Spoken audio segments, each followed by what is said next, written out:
నమస్తే, welcome to my channel Nagendra Vepuri. ఉద్యోగ, విద్య, వ్యాపార రంగాల్లో సక్సెస్ సాధించడం గురించి మాట్లాడుకుంటున్న ఈ ఛానల్లో ఈరోజు మనం మాట్లాడుకోబోయే టాపిక్ థంబ్నెయిల్లో సూచించినట్లుగా డిమార్ట్ యొక్క సక్సెస్ గురించి. తక్కువ కాలంలో కోట్లాది రూపాయల టర్నోవర్ సాధించిన ఈ డిమార్ట్ ఎటువంటి వ్యూహాల వల్ల సక్సెస్ అయ్యింది అనే దాని గురించి ఇప్పుడు మనం తెలుసుకుందాం. ప్రస్తుత కాలంలో కిరాణా షాపుల ట్రెండ్ తగ్గింది.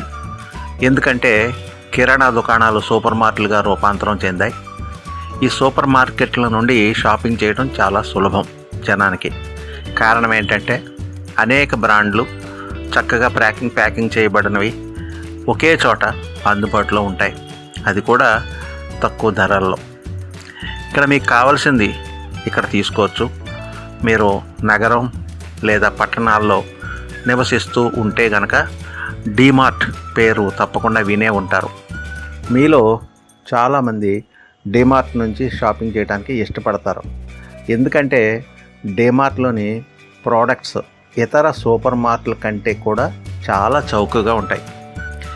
దాదాపు ప్రతి బ్రాండ్ ఉత్పత్తుల్ని కూడా భారీ తగ్గింపుతో పొందవచ్చు ఈ డిమార్ట్లో. అయితే డిమార్ట్లో వస్తువులు ఇంత చౌకగా ఎలా లభిస్తాయి? ఇది $1 మిలియన్ క్వశ్చన్ అందరికీ. ఇంత తక్కువ ధరలు ఉన్నప్పటికీ డిమార్ట్ ఎలా లాభాలను ఆర్జిస్తుంది అని మీరు ఎప్పుడైనా ఆలోచించారా? డిమార్ట్ మార్కెటింగ్ వ్యూహం ఏమిటో తెలుసుకుందాం. అంతకుముందే అసలు డిమార్ట్ చరిత్ర ఏమిటి అంటే, డిమార్ట్ని అప్నా బజార్ పేరుతో 2002లో ముంబైలో రాధాకిషన్ దమానీ ప్రారంభించారు. ఈ రాధాకిషన్ దమానీ ముంబైలోని అప్నా బజార్ నుండి తన సొంత company avenue super mart limited కింద రిజిస్టర్ చేయబడిన 2 కిరాణా దుకాణాలను ప్రారంభించాడు మొట్టమొదట. ఈరోజు డిమార్ట్ భారతదేశంలో 200 కంటే ఎక్కువ దుకాణాలను కలిగి ఉంది. దీంతోపాటు డిమార్ట్ అమెరికన్ మార్ట్, వాల్మార్ట్ యొక్క మార్కెటింగ్ వ్యూహం ప్రకారం ప్రారంభించబడింది. కాబట్టి డిమార్ట్ను వాల్మార్ట్ ఆఫ్ ఇండియా అని కూడా పిలుస్తారు. సరుకులు పెద్ద మొత్తంలో కొనుగోలు చేయడం అనేది డిమార్ట్ యొక్క మార్కెటింగ్ వ్యూహాల్లో మొట్టమొదటిది. B2C అంటారు దీన్ని. అంటే బిజినెస్ టు కన్జ్యూమర్ మోడల్ని ఈ డిమార్ట్ ఉపయోగిస్తుంది. అంటే అది ఏ ఇతర రిటైలర్ జోక్యం లేకుండా డైరెక్ట్గా కస్టమర్కి తన వస్తువుల్ని అందిస్తుంది. దీంతోపాటు డిమార్ట్ పెద్ద మొత్తంలో వస్తువులను కొనుగోలు చేస్తుంది. ఈ 2 మార్కెటింగ్ వ్యూహాల కారణంగా డిమార్ట్ కస్టమర్కి తక్కువ ధరలకి వస్తువుల్ని అందిస్తుంది. ఎందుకంటే టోకుగా ఇది తీసుకోవడంతో నేరుగా వస్తువులను కొనుగోలు చేయడం ద్వారా అవి వాటికి చౌకగా లభిస్తాయి. ఆ రిటైలర్ ఖర్చుల్ని ఆదా చేస్తుంది. కాబట్టి అది చౌకగా అందరికీ అందుబాటులోకి తీసుకొస్తుంది. వీళ్ళ బిజినెస్ స్ట్రాటజీస్లో కొన్ని ముఖ్యమైనవి ఏంటంటే, 15 రోజుల లోపే విక్రేతకి చెల్లింపులు చేస్తుంది. ఈ డిమార్ట్ దానికి సప్లయర్స్ ఉంటారు కదా, ఆ సప్లయర్స్ అందరికీ కూడా, అంటే డిమార్ట్కి ప్రోడక్ట్స్ అందించే కంపెనీలందరికీ కూడా 15 రోజుల్లోపే చెల్లింపులు చేస్తుంది. ఇది ఇతర సూపర్ మార్కెట్ల కంటే చాలా వేగంగా ఉంటుందన్నమాట.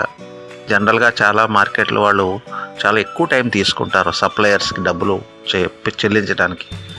కానీ డిమార్ట్ 15 రోజుల్లోపే అటువంటి చెల్లింపులు చేస్తుంది. దీని కారణంగా డిమార్ట్ తన వినియోగదారులకు అందించే డిమార్ట్ దాని విక్రేతల నుండి మరిన్ని డిస్కౌంట్స్ కూడా పొందుతుంది.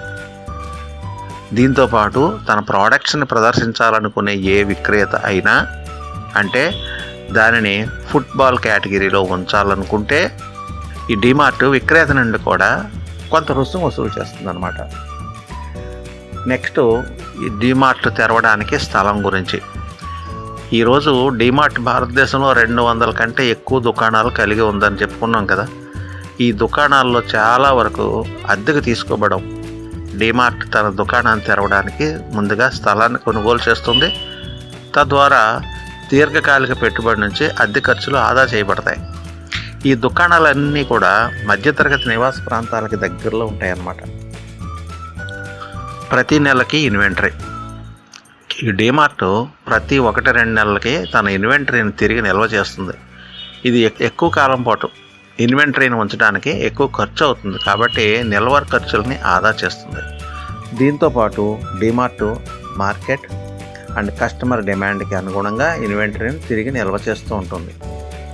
నెక్స్ట్, ప్రకటనలపై తక్కువగా ఖర్చు చేస్తుంది ఈ డీమార్ట్. మీరు టీవీ, రేడియో, ఇతర మాధ్యమాల్లో డీమార్ట్ యొక్క ప్రకటనలు ఎప్పుడూ చూసి ఉండకపోవచ్చు. దానికి కారణం ఏంటంటే డీమార్ట్ ప్రకటనలో చాలా తక్కువగా ఖర్చు చేస్తుందన్నమాట. ప్రకటనల కోసం డీమార్ట్ పరిసర ప్రాంతాల్లో ఉన్న హోర్డింగులను ఉపయోగిస్తుంది. ప్రత్యేక తగ్గింపుల కోసం డీమార్ట్ వార్తాపత్రికల్లో దాని ప్రకటనను ప్రచురిస్తుంది. ముఖ్యంగా మౌత్ ద్వారానే డీమార్ట్ ఎక్కువగా తన మార్కెటింగ్ని చేస్తుంది. డీమార్ట్ ఎల్లప్పుడూ తక్కువ సంఖ్యలో ఉద్యోగులను నియమించుకుంటుంది, కాబట్టి ఖర్చు తక్కువ అవుతుంది. ఈ డీమార్ట్ తన క్యాష్ కౌంటర్ల సంఖ్యను కూడా పరిమితంగా ఉంచుతుంది. తద్వారా ఎక్కువ మంది ఉద్యోగుల అవసరం ఉండదు.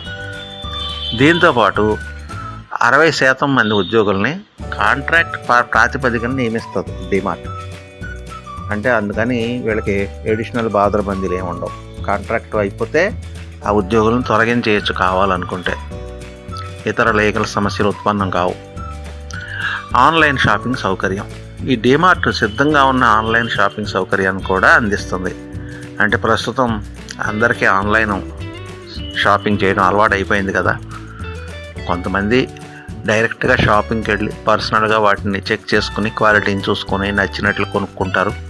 కానీ ఈ బిజీ లైఫ్లో ముఖ్యంగా ఎంప్లాయీస్ చాలామంది వారికి తీరిక లేక ఆన్లైన్లో ఆర్డర్ పెట్టడం, తద్వారా వాళ్ళకి కావాల్సిన వస్తువుల్ని పొందటం అనేది జరుగుతూ ఉంది. ఈ డీమార్ట్ దానికి అనుగుణంగా ఆన్లైన్ షాపింగ్ సౌకర్యాన్ని అందిస్తుంది. కాబట్టి ఒక వ్యక్తి ఎవరైనా ఏదైనా కావాలనుకున్నప్పుడు సింపుల్గా మొబైల్లో వస్తువుని ఆర్డర్ చేసుకోవచ్చు. హోమ్ డెలివరీ ఎంపికను కలిగి ఉంటుంది. తర్వాత సమీపంలోని డీమార్ట్ షాప్ నుంచి అతను చేసిన ఆర్డర్ చేసిన వస్తువులు కూడా తీసుకోవచ్చు. సో ఇన్ని రకాలుగా జనానికి సౌకర్యాలు అందుబాటులోకి తీసుకొచ్చిన డీమార్ట్ పెద్ద సక్సెస్ అవ్వటం ఇది సహజమే కదా. సో ఇది మీకు నచ్చినట్లయితే లైక్ చేయండి, కామెంట్ చేయండి. అలాగే నా ఛానల్కి ఇంతవరకు సబ్స్క్రైబ్ చేసుకుని ఉండకపోతే వెంటనే సబ్స్క్రైబ్ చేసుకోండి. ధన్యవాదాలతో మీ నాగేంద్ర వేపూరి.